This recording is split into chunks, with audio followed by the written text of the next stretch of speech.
Hey everybody, welcome back to microbeerreviews.com. Tonight we have a brand new brewery here out of Charlotte, North Carolina. It's called Heist Brewing Company. With this HB here. This is called their Mama Ain't Home. You see the Doberman Pinscher there, meaning probably you don't want to come in unless you're ready for it. Keep cold, drink fresh. There's not a date on here. This is not far from where I live, so I'm assuming it's fairly fresh. They got this kind of cold pimping big old hop there with some shades on there. It's 7.7 ABVs. IBUs are unknown. It's a West Coast style IPA. It's got Cascade, Columbus, and Chinook hops. It says a bunch of Chinook hops. A pleasantly piney bitterness with subtle fruitiness and a clean finish, which is what I call a very boring description. So hopefully the beer is much better than the description. This little pillow here doesn't come off. Thought that was kind of odd. Again, I haven't cheated. I haven't tried it. It came in a 4-pack of these 16-ounce cans.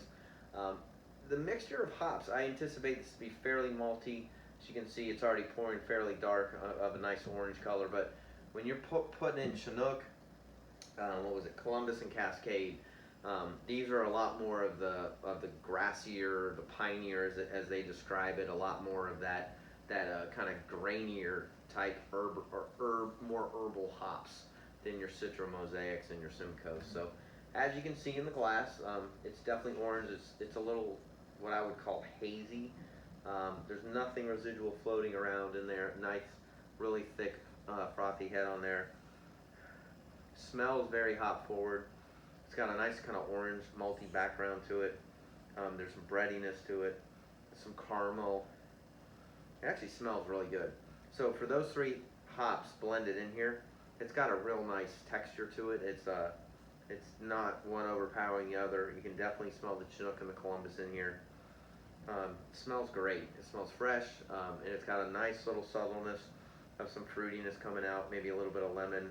It definitely is very, very piney. It should be for what these hops are designed to be brewed with.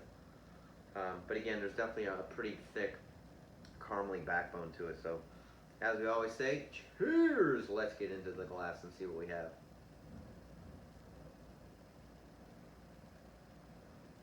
Well, that's good.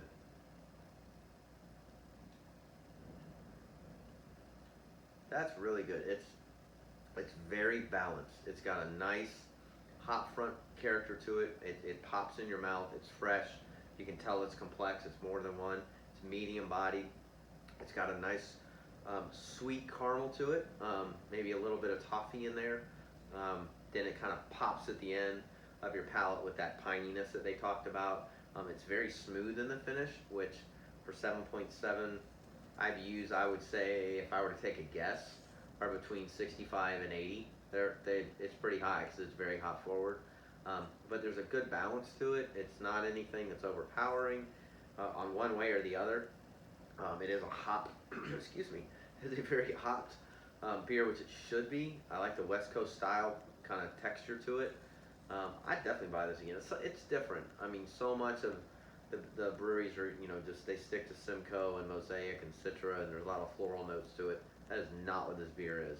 This is definitely more earthy and piney, and I think, for the first beer I've ever had out of this Heist Brewing Company, this is really good. I love the labeling. The marketing's awesome. I'll look for more of them. We rate our beers 1 and 5. I'd give this at least a 4. I would definitely buy this again. Again, the price point, I can't remember if I mentioned this or not, I think it was around $15 or $16 for the 4-pack. But for fresh beers in these cans, in these cans like that, that's not at all uncommon. So if you've tried it, let us know. Mama ain't home. It's definitely a do-over for me. Leave comments on our YouTube channel. Check out our website if you haven't already. Also, please subscribe. We look forward to seeing you very soon. And as always, cheers.